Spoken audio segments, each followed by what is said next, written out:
আসসালামু আলাইকুম ভাইয়ারা।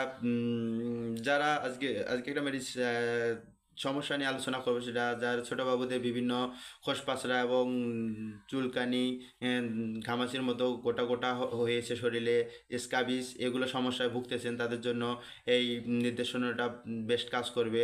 অনেক মেডিসিন খাচ্ছে খোসপাসরা এবং স্কাবিস এবং কোনো কিছুতেই আপনারা রেজাল্ট পাচ্ছেন না, তারা আপনারা একটা আপনাদের মেডিসিন সাজেস্ট করবো, এই মেডিসিনটা খাওয়াবেন। এটা হলো আপনার আর্টিকা, আপনার আর্টিকা সিরাপ। এটা আপনার এসিআই ফার্মাসিউটিক্যাল প্রস্তুতকারক এবং জাইরিল হিসেবে অপশন কোম্পানির আছে, বিভিন্ন কোম্পানির আছে, তা যার যেটা ভালো হয় আপনারা এটা খেয়ে দেখবেন, নেন।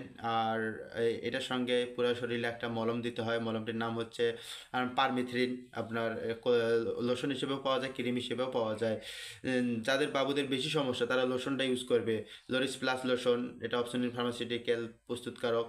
আপনার এটা দেওয়ার নিয়ম হচ্ছে সমস্ত শরীরে, রাতের বেলা সমস্ত শরীরে দিবে, কারণ এটা দেওয়ার পর 7-8 ঘন্টা পানি ব্যবহার করা যাবে না। এজন্য রাতে শোয়ার সময় পুরো শরীরে লোশনের মতো মুখ বাদে সমস্ত শরীরে দিবে, দিয়ে সকালবেলা গরম পানিতে গোসল করবে, সাবান ব্যবহার করবে না, আবার 7 দিন পর দিতে হবে। 2 দিনে দিয়ে শেষ। এবং এই সিরাপটা বাবুদের জন্য আধা চামচ করে 2 বেলা খাবে, আধা চামচ করে একবেলা রাতে খাবে, ইনশাল্লাহ অনেক ভালো রেজাল্ট পাবে। এবং 0 থেকে 6 মাস বাবুদের জন্য এটা আপনার 2 ml করে খাবে। আর বড়দের জন্য ট্যাবলেট হিসেবে পাওয়া যায়, বড়দের জন্য ট্যাবলেট খাবে, 25 mg ট্যাবলেট পাওয়া যায় ইনশাল্লাহ। 25 mg ট্যাবলেট প্রতি রাতে একটা করে খাবে এবং লোশনটাও একই নিয়মে দেবে ইনশাল্লাহ। খোসপাসরা থেকে এবং স্কাবিস, বিভিন্ন চুলকানি থেকে আপনারা আরও গোলাপ করবেন। সবার জন্য দোয়া রইল, শুভকামনা রইল। আসসালামু আলাইকুম।